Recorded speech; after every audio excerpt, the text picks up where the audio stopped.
Today's alternate theory is lots of hallucinations, or using our mnemonic to help us remember it, the third L, lot of hallucinations. And here the disciples were not making it up to deceive people. They were deceived themselves. They were mistaken. This was all a psychological thing. They'd hallucinated it. There was delusions. Maybe they'd taken LSD or magic mushrooms.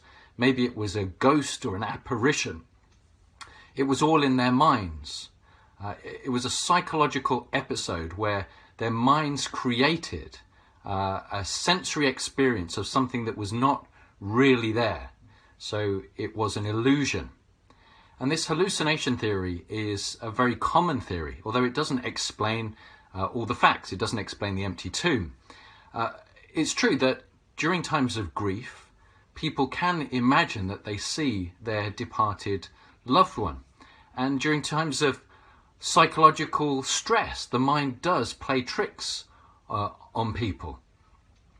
But all of these experiences are individual experiences. They're creations of your own mind.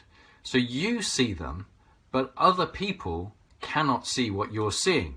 So if you're hallucinating, the people around you cannot enter into that hallucination any more than when you're dreaming, other people can enter into your dream.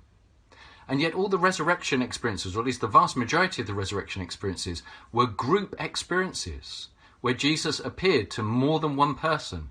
The two on the road to Emmaus, appearing to dozens of people at different times. At one time appearing to a large group of people, 500 people at once.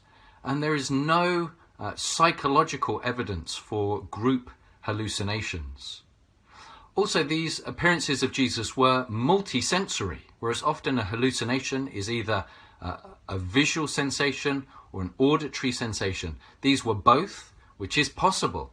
But beyond that, they also touched him. They also ate with him. He cooked a meal for them and they ate the food that he provided. You can't hallucinate that kind of thing.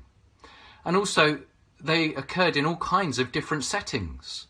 At dawn, in the morning, around the daytime, in the late afternoon, in the evening, inside, outside, travelling between the two, in the Judean countryside, in Galilee, around Jerusalem, in the city, on a hillside, on a lakeside, on a road.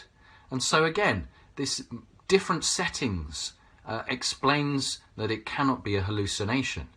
And then the fact that there was these interactions, that they interacted with Jesus, they spoke with him, they asked him questions that he answered, he asked them questions that they answered. They cooked him food and passed it to him, and he took it and he ate it. Whereas if you try and pass some food to a hallucination, the food will just drop onto the floor. He taught them over an extended period of time, teaching them the Old Testament, teaching them about things that they didn't know before. So this hallucination theory doesn't fit the facts. It doesn't explain the conversion of James. It doesn't explain the conversion of the persecutor Paul. And so they say, well, what happened was that some hallucinated, like maybe Peter. And because he was a strong leader, he then influenced the others. And the rest then had delusions about appearances of Jesus. And so the kind of the powerful ones among them convinced the others to see things that weren't there. And this then spread among the group. Again, though, this doesn't fit the facts. The women were the first to see Jesus. And when they told Peter, Peter didn't believe. And then eventually Peter met the risen Jesus himself and he became a believer. But then you've still got someone like Thomas who says, I will not believe unless I actually touch his wounds for myself. Again, you can't touch a delusion. What about Paul? What about James, the Lord's brother, who'd been a skeptic? And delusions are things that are contrary to your own sensory experience and contrary to logic. And you need to be psychologically predisposed to have that delusion. But they weren't expecting Jesus to rise from the dead. They weren't psychologically predisposed. And among the group, there was all kinds of different personalities. Yes, Peter was strong-headed, but others were completely different kinds of personality to that. Thomas was much more skeptical, much more inquiring. Simon, the zealot, a different personality type again.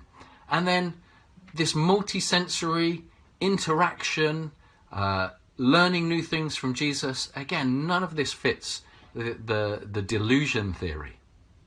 What about James? James was a skeptic who was outside of this grouping, and so he wasn't predisposed to be influenced by any psychological pressure from within the group, and yet he claimed to have met the risen Lord and became a believer. And what about Paul, the persecutor of the church?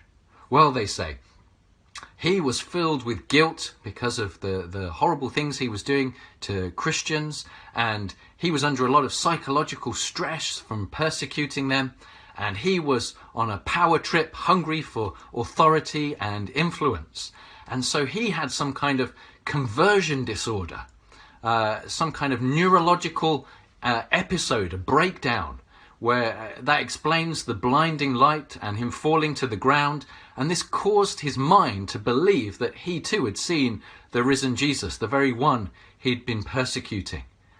But again, this doesn't fit the facts. In his own words, Paul says he didn't have any guilt about what he was doing. He was a strong believer in the cause to which he was persecuting the Christians. And he wasn't after power and influence. He had power and influence as a Jewish leader, and he lost all his power and influence by becoming a Christian. And while people do have nervous breakdowns, it doesn't change their belief systems. It doesn't change their whole theological viewpoint, their whole worldview. And when someone has a nervous breakdown, during the nervous breakdown, they tend to shrink back into themselves, to draw back and become withdrawn, not to press out into new realms of knowledge and press out into new missionary endeavors, which was what the Apostle Paul did. What about the fact that it was a religious vision or a ghost or an apparition? Well, this has all the same problems as the hallucination and delusion idea. People do hallucinate that they've seen a past loved one.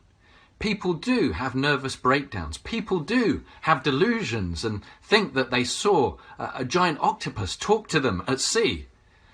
But after that has happened, what do they say? They say, I had a hallucination. I had a nervous breakdown. I imagined I'd seen a talking octopus. They don't, to their dying day, believe that they met and talked with and ate with the risen person who's passed away.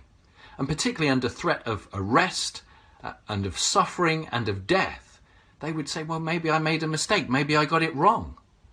But none of the eyewitnesses ever did that, ever doubted, ever questioned the things that they were reporting. Notice too that this theory is very ad hoc. So the hallucination is the theory. Then the hallucination doesn't explain all the details, so you've got to add in a delusion. But then the delusion doesn't explain James, or it doesn't explain Paul, so you've got to add in a nervous breakdown. And you've got to say that they were psychologically predisposed. Peter was strong-headed, but Mary was in grief, but they both have a hallucination. And James was a skeptic, and Paul was a persecutor, but he had to have had guilt that caused his hallucination. And so you're kind of constantly twisting and weaving to try and make all of this fit the facts, which it doesn't do.